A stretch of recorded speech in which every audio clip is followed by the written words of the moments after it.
પહેલા જ હવે ગુજરાતની અંદર તમામ નગરપાલિકાઓ એલર્ટ મોડ પર આવી ગઈ છે। ખાસ કરીને ખાણીપીણીના રસિયાઓ જે છે તે તમામ ગુજરાતની અંદર ફેલાયેલા છે। ત્યારે રાજકોટ મ્યુનિસિપલ કોર્પોરેશન દ્વારા હવે ફૂડ પેટ્રોલિંગ હાથ ધરવામાં આવ્યું છે, જેને લઈ વિગતવાર ચર્ચા કરીએ। નમસ્કાર, આપ જોઈ રહ્યા છો ન્યૂ ભારત ન્યૂઝ અને હું છું આપની સાથે વલ્લરી વ્યાસ। રાજકોટ મ્યુનિસિપલ કોર્પોરેશન દ્વારા ફૂડ વિભાગ દ્વારા જે છે તે હવે સમગ્ર શહેરની અંદર ચેકિંગ હાથ ધરવામાં આવ્યું છે। રાજકોટ મહાનગરપાલિકાના ફૂડ વિભાગ દ્વારા સર્વેલન્સ ચેકિંગ હાથ ધરવામાં આવ્યું છે।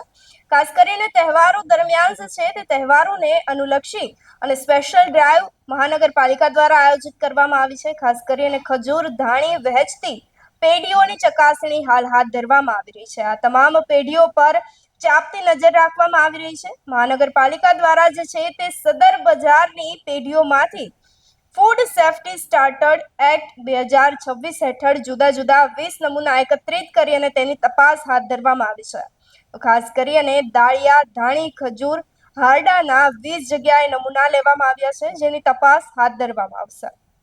રાજકોટ મહાનગરપાલિકાના ફૂડ વિભાગ દ્વારા સખત ચેકિંગ હાથ ધરવામાં આવ્યું છે। ખાસ કરીને રાજકોટના રહેવાસીઓ જે છે તે ધૂળેટીનો તહેવાર શાંતિપૂર્ણ માહોલમાં અને સ્વસ્થ રહી અને ઉજવી શકે તે માટે હાલ તૈયારીઓ હાથ ધરવામાં આવી રહી છે। આપનું શું માનવું છે અમને કમેન્ટ કરી ચોક્કસથી જણાવશો। તેની સાથે જ અમારી ચેનલ ન્યૂ ભારત ન્યૂઝને લાઇક, શેર અને સબસ્ક્રાઇબ કરવાનું ભૂલશો નહીં। નમસ્કાર।